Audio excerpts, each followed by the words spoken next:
Selamat pagi. Semangat ya belajarnya hari ini. Hari ini materi kita adalah peristiwa pada masa kolonial Inggris dan Belanda. Kembali belajar bersama Ibu Guru Indah. Ayo kita mulai. Masa kolonial Belanda. Bangsa Belanda tiba di Indonesia pada tanggal 22 Juni 1596. Armada Belanda berhasil mendarat di Banten dan disambut baik oleh Sultan Banten. Kegiatan perdagangan menjadi ramai semenjak kedatangan bangsa Belanda di daerah Banten. Namun, pada akhirnya Belanda menunjukkan sikap yang serakah dan kasar sehingga mereka mulai dimusuhi dan diusir dari Banten. Kedatangan bangsa Belanda dalam jumlah banyak mengakibatkan terjadinya persaingan dagang dan pertikaian di antara mereka. Hal itu berdampak pada harga rempah-rempah yang tidak terkendali.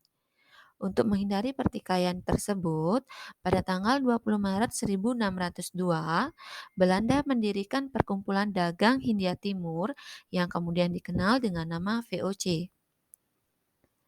Mula-mula kegiatan VOC hanya berdagang, akan tetapi lama-kelamaan VOC berusaha menguasai perdagangan atau melakukan monopoli perdagangan.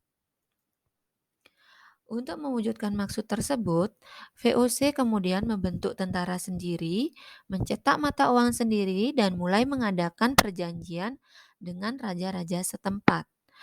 Hal itu tentu tidak sesuai dengan tujuan VOC sebagai Perkumpulan Pedagang Hindia Timur. VOC memiliki tujuan menghindari persaingan dagang di antara pedagang Belanda, memperkuat kedudukan Belanda di Indonesia, serta melakukan monopoli dagang di Indonesia. Pada akhir abad ke-18, VOC mengalami kebangkrutan. Hal ini disebabkan karena banyak pegawai VOC yang melakukan korupsi dan perdagangan gelap, serta VOC menanggung biaya perang yang sangat besar dan mengalami kalah persaingan dengan pedagang Inggris dan Prancis. Terjadinya pengalihan kekuasaan dari VOC kepada Kerajaan Belanda. Hal ini dimulai pada tanggal 1 Januari 1800.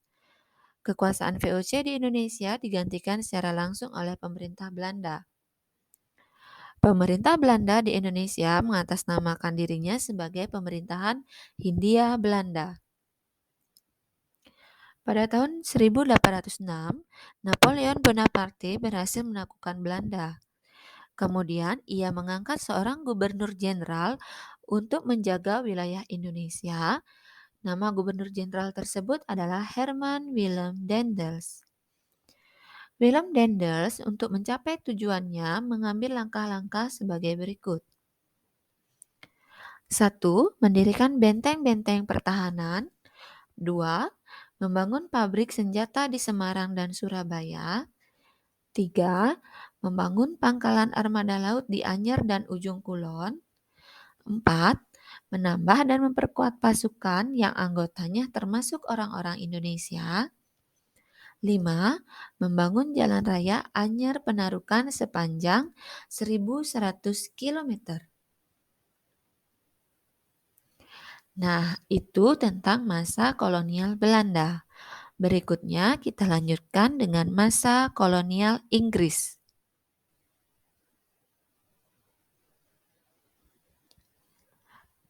Masa kolonial Inggris. Kolonialisme Inggris di Hindia Belanda dimulai pada tahun 1604. Ketika mendarat pertama kali di Indonesia, Inggris mendirikan kantor-kantor dagangnya di wilayah Ambon, Aceh, Jayakarta, Banjar, Jepara, dan Makassar. Pasukan Inggris mendapat dukungan dari beberapa raja di Jawa yang merasa kecewa dengan pemerintahan Belanda yang saat itu dipimpin oleh Herman Willem Daendels. Setelah berhasil menguasai Indonesia, pemerintah Inggris menempatkan Thomas Stamford Raffles sebagai letnan gubernur di Indonesia.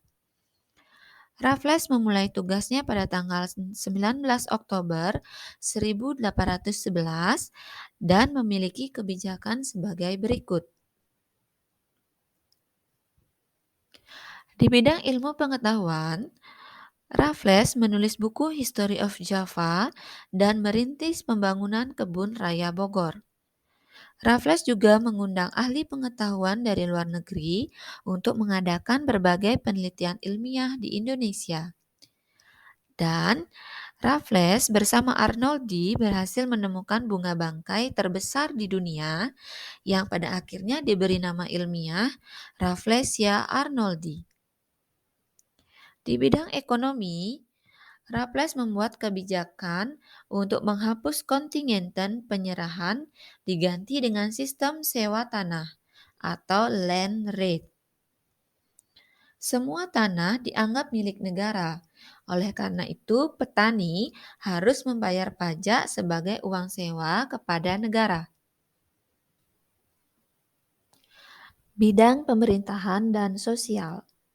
Kebijakan yang Raffles buat meliputi membagi Pulau Jawa menjadi 16 keresidenan. Setiap keresidenan mempunyai badan pengadilannya sendiri. Kemudian melarang perdagangan budak. Demikianlah kebijakan yang telah dilakukan oleh Raffles selama memerintah di Indonesia. Nah, itu tadi materi kita tentang masa pemerintahan kolonial Belanda dan Inggris di Indonesia. Materi kita berikutnya adalah tentang perubahan wujud pada benda. Benda dapat berubah dari wujud satu ke wujud lainnya. Perubahan wujud benda ini dipengaruhi oleh adanya perubahan suhu, baik dengan cara dipanaskan maupun dengan cara didinginkan. Berikut kita lihat perubahan wujud pada benda padat, benda cair, dan benda gas. Nah, pada bagian berikut sudah terlihat perubahan wujud dari benda padat, benda cair, dan benda gas. Kita mulai dari benda padat ya. Benda padat berubah menjadi cair, itu disebut dengan mencair. Kemudian, benda padat berubah menjadi gas, disebut dengan menyublim. Kita lanjutkan dengan perubahan benda cair. Benda cair berubah wujud menjadi benda padat, disebut dengan membeku. Benda cair berubah wujud menjadi benda gas, disebut dengan menguap. Kita lanjutkan dengan perubahan wujud benda gas. Benda gas berubah wujud menjadi benda cair, disebut dengan mengembun. Benda gas berubah menjadi benda padat, disebut dengan menghablur. Coba anak-anak baca kembali buku anak-anak dan anak-anak sebutkan contoh dari perubahan wujud benda tersebut. Jika anak-anak sudah bisa menyebutkan contohnya, maka anak-anak sudah memahami tentang perubahan wujud pada benda padat, cair, dan gas.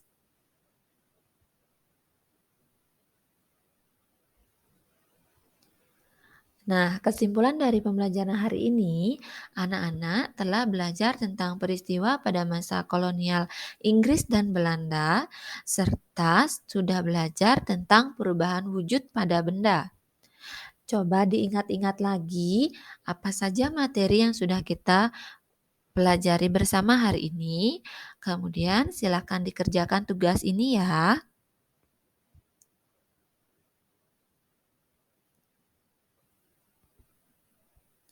Terima kasih anak-anak sudah mengikuti pembelajaran daring hari ini. Tetap semangat, jaga kesehatannya.